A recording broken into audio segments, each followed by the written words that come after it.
मीनाक्षी लेखी जी कहती हैं कि वो जो बैठे हैं वो सांसद नहीं है, किसान नहीं है, वो तो मवाली हैं। क्या कहेंगे? मेरी झोली इतनी भर दो रे जो कोई चीज ना बच पाए। करो, बताइए, हमने कोई लड़की छेड़ी, हमने कोई चोरी की, हमने कोई बलात्कार किया, हमने कोई डकैती डाली, क्या किया? हम कैसे मवाली हो गए? हम इनका एक ही तो वीर है, माफी वीर सावरकर, वो माफी वीर था। और हमारा वीर भगत सिंह, इनका सावरकर जमानत ना मिलने पर रोया था। और हम जिसके वंशज हैं। आईटी के छापे पे क्या कहेंगे आप? दैनिक भास्कर, भारत समाचार। हाँ, तो मैं बता दिया ना। हाँ। जो उसकी क्या बोलेंगे, इनको मोदी को क्या बोलूं, जो। नमस्कार, आप देख रहे हैं बहुजन टीवी और मैं हूं आपके साथ पूजा। आज हमारे साथ एक बार फिर मौजूद है हरिंदर ताऊ। हम हैं गाजीपुर बॉर्डर पर और किसानों की जो संसद चल रही है, आज जिसका दूसरा दिन है, तो इनसे जानते हैं कि उस संसद का क्या नतीजा निकलने वाला है, कौन कौन से उनके कानून पारित होते हैं, रद्द होते हैं, वगैरह वगैरह। तो ताऊ, सबसे पहले आप ये बताइए कि किसानों की संसद का क्या कुछ नतीजा निकल के आएगा?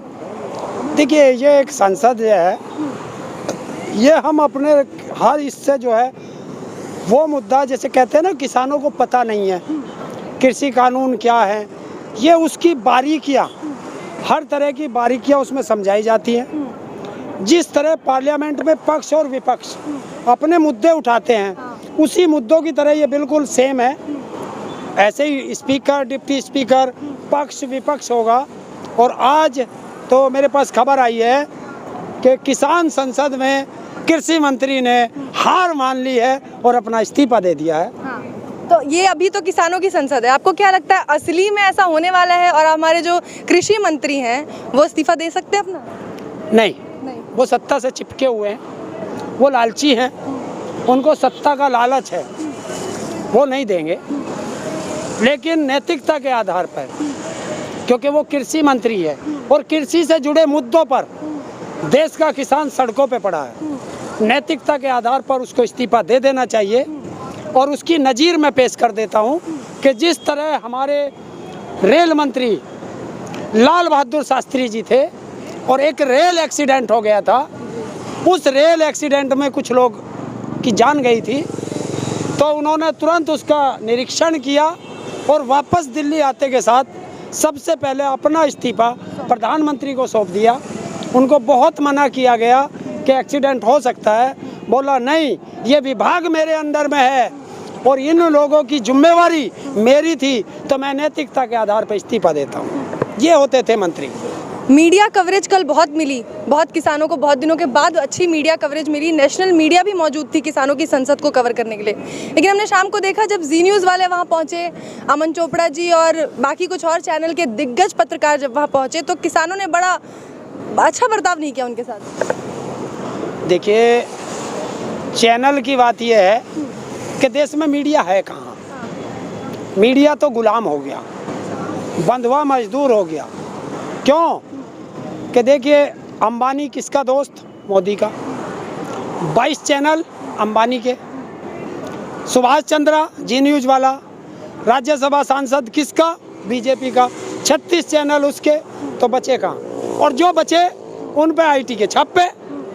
हाँ, आईटी के छापे पे क्या कहेंगे आप? दैनिक भास्कर, भारत समाचार। हाँ, तो मैं बता दिया ना। हाँ। जो उसकी क्या बोलेंगे, इनको मोदी को क्या बोलूं, जो शहंशाह की गुलामी नहीं करेगा, हाँ। उसके यहाँ छापे। जो शहंशाह के यहाँ गुलामी करेगा वो अच्छा पत्रकार, जो शहंशाह के खिलाफ लिखेगा उसके यहाँ छापे पड़ेंगे, जेल जाएगा, देशद्रोह लगेंगे। तो ये लोकतंत्र की हत्या है, पत्रकारिता की हत्या है। और आपने देखा होगा कि एक पुराने मुकदमे में आर भारत का मालिक पकड़ा गया था, तो सारा चाटुकार मीडिया ये करने में लग रहा था कि ये लोकतंत्र की हत्या। बताइए, उसमें से आज कल से कौन सा बोला? जितने पत्रकारों ने लोकतंत्र की हत्या लिखा था उस पर शोर मचाया था, क्या कल कोई भारत समाचार और दैनिक भास्कर के लिए बोला? नहीं बोला। मैं फिर कहता हूँ दैनिक भास्कर के मालिक को और इसके भारत समाचार के मिश्रा को, खड़ा रहो, डटे रहो, चंद्रशेखर आज़ाद बने रहो, पूरा देश तुम लोगों के साथ खड़ा है। तो इस आंदोलन को 8 महीने हो गए हैं। 8 महीने में एक से बढ़ के एक उपाधियां दी गई हैं आप लोगों को, कभी खालिस्तानी, कभी पाकिस्तानी, कभी कुछ तो कभी कुछ। और अब जब किसान संसद की शुरुआत की गई तो वो मीनाक्षी लेखी जी कहती हैं कि वो जो बैठे हैं वो सांसद नहीं है, किसान नहीं है, वो तो मवाली हैं। क्या कहेंगे? मेरी झोली इतनी भर दो रे जो कोई चीज ना बच पाए, करो देव और कोई उपाधि बची हो, क्योंकि जो ये उपाधि हमें देते हैं बाद में वो उपाधि इन्हीं को मिल जाती है। जैसे देश के प्रधानमंत्री ने हमें आंदोलन जी भी कहा था, लेकिन भूल गया कि बांग्लादेश जाकर के कहता है कि जब बांग्लादेश आज़ादी की लड़ाई लड़ रहा था तो मैंने तो बांग्लादेश की आज़ादी के लिए अनशन भी किया था, और भूल गया कि भारत बांग्लादेश के साथ खड़ा था। तो अनशन इसने किसके लिए किया? पाकिस्तान के लिए। तो अगर हम आंदोलन जीवी हुए तो जब ये अनशन कर रहा था तो वाकई परजीवी था, परजीवी है और परजीवी रहेगा। और मीनाक्षी लेखी वाला बात, देखिए जैसी जिसकी सोच, महलों में रहने वाले उनको किसान नहीं दिखाई देता, ये वो दिखाई देते हैं मवाली। मवाली क्या होता है बताइए? हमने कोई लड़की छेड़ी, हमने कोई चोरी की, हमने कोई बलात्कार किया, हमने कोई डकैती डाली, क्या किया? हम कैसे मवाली हो गए? हमने किसी के साथ, बेटे आप भी आते हो यहाँ, 8 महीने आपको हो गया, बताइए आपके साथ किसी किसान ने कोई एक शब्द भी अभद्र व्यवहार किया हो? बताइए। तो मवाली कैसे हो गए? मवाली तो वे होते हैं कुछ भी कर सकते हैं। फिर यहाँ माँ बेटियाँ, बहन बेटियाँ कैसे आ रही हैं? तो ये कहना गलत है, क्योंकि इनके लिए तो मेरे पास वे शब्द हैं कि मैं मीडिया में बोल नहीं सकता। नहीं, लेकिन जब सत्ता में बैठे लोग बोल सकते हैं तो आप किस बात से डरते हैं? मैं नहीं डरता।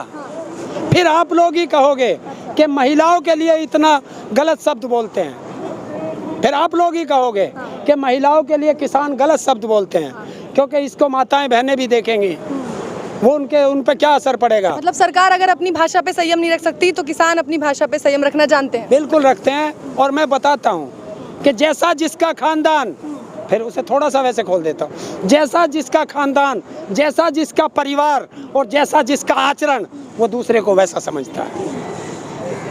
और एक आपने बोला ना अभी आंदोलन जीवी, तो आजकल एक नया चल रहा है जासूसी से लेकर, जासूसी जीवी भी हैं कुछ लोग। देखिए जासूसी का मतलब है बिल्कुल साफ है, मैं तो साफ कह देता हूँ, खुले शब्दों में समझा देता हूँ कि इस किसान की भैंस चोरी हुई, ये थाने गया कि दरोगा जी मेरी भैंस चोरी हो गई। दरोगा जी एकदम कहते हैं भाई मैंने चोरी नहीं करवाई। वो दरोगा जी से नू थोड़े कहना गया था तन्ने चोरी करवाई, वो कहने गया था मेरी रिपोर्ट लिख के जांच कर। तो जिनका उसमें नाम आया उन्होंने सरकार से यही तो कहा कि इसकी जांच होनी चाहिए। सरकार तुरंत कह रही है भाई हमने जांच नहीं करवाई, इसका मतलब सरकार ने जांच कराई है। और आपको आज वो बता दूं, जे सरकार ने जो मंत्रिमंडल का विस्तार किया, मतलब जो फेरबदल किया, कुछ को हटाया, तो ये जिनको हटाया है पता क्यों हटाया?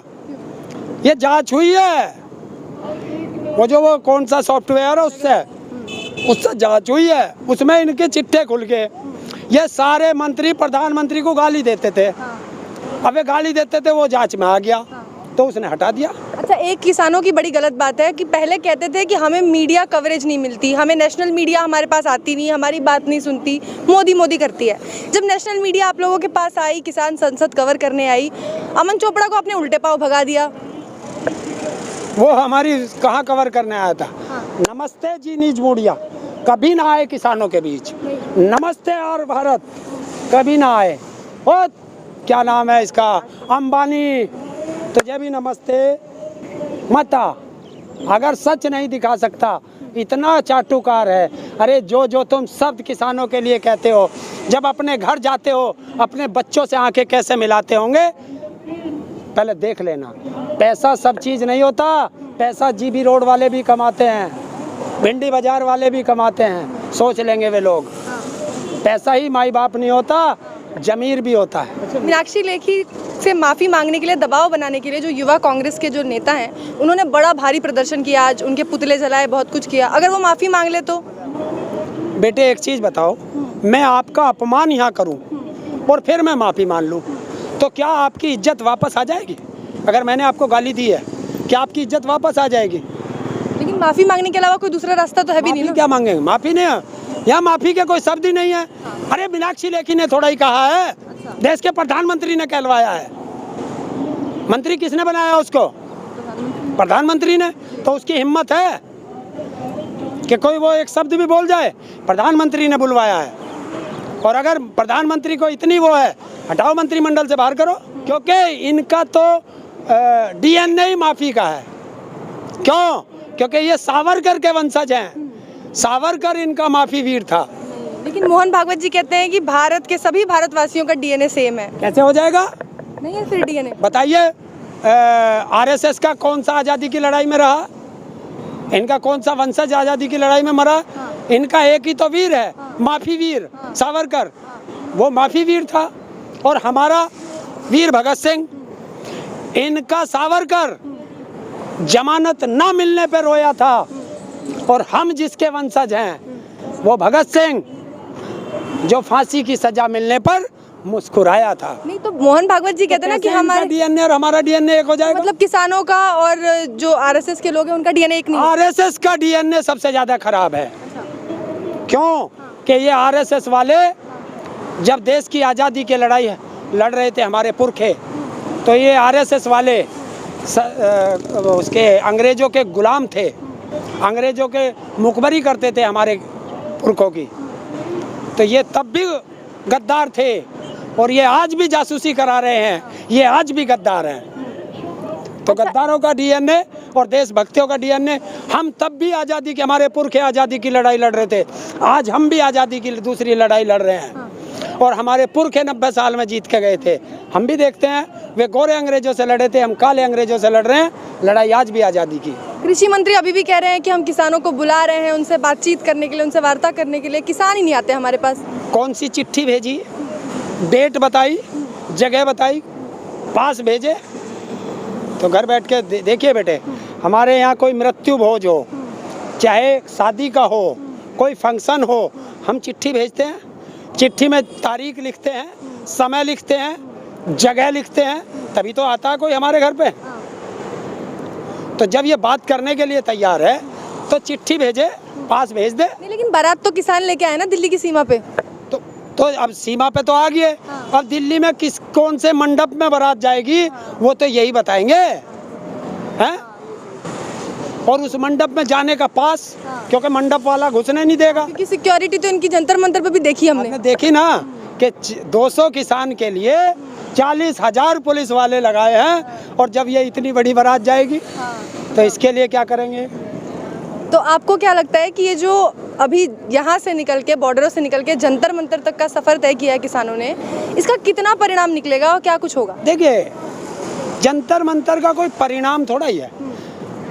ये आप जैसे मीडिया जितने भी थे, ये दलाल मीडिया जो था, वो ये कहता था कि किसान दिल्ली नहीं जा सकते। किसान ने सबसे पहले डिक्लेयर किया था कि 26 नवंबर को किसान दिल्ली आएगा। हम दिल्ली गए, 26 नवंबर को बुराड़ी का मैदान दिल्ली में है, हम उसमें गए। 26 जनवरी को हमने डिक्लेयर किया कि हम परेड निकालेंगे। हमने दिल्ली में परेड निकाल दी। हमने अब कहा कि हम जंतर मंतर जाएंगे, 200 आदमी जाएंगे, पहले से ही 200 कहा। ये बोले हम परमिशन नहीं देने के दी। तो सरकार झुकी या किसान झुका? किसान कभी ना झुका है ना झुकेगा। किसान इतना कमजोर नहीं है। ये छोटे मोटे जब हम दिल्ली जाना चाहेंगे उस दिन कोई माई का लाल हमें दिल्ली जाने से रोक नहीं सकता। और किसानों की जैसे ये बार बार कह रहे हैं कि सरकार का अभी भी वही कहना है कि क्या काले कानून है, आप हमें वो बताइए। मैं सरकार से कह रहा हूँ, कह दो कृषि मंत्री से, खुला चैलेंज है। ये 3 कृषि कानूनों पे लड़ाई है, इसको एक तरफ रख, बाकी मुद्दों पे बात कर। इस पे बाद में देख लेंगे। बाकी मुद्दे जैसे MSP पे गारंटी का कानून, पराली का कानून, बिजली का कानून, स्वामीनाथन रिपोर्ट के बारे में बात, तो ये सब मुद्दे हैं, सब पे बात हो जाएंगी। इतने उन्हें तो निपटाओ, ये लड़ाई बाद में देख लेंगे। बहुत बहुत धन्यवाद ताऊ।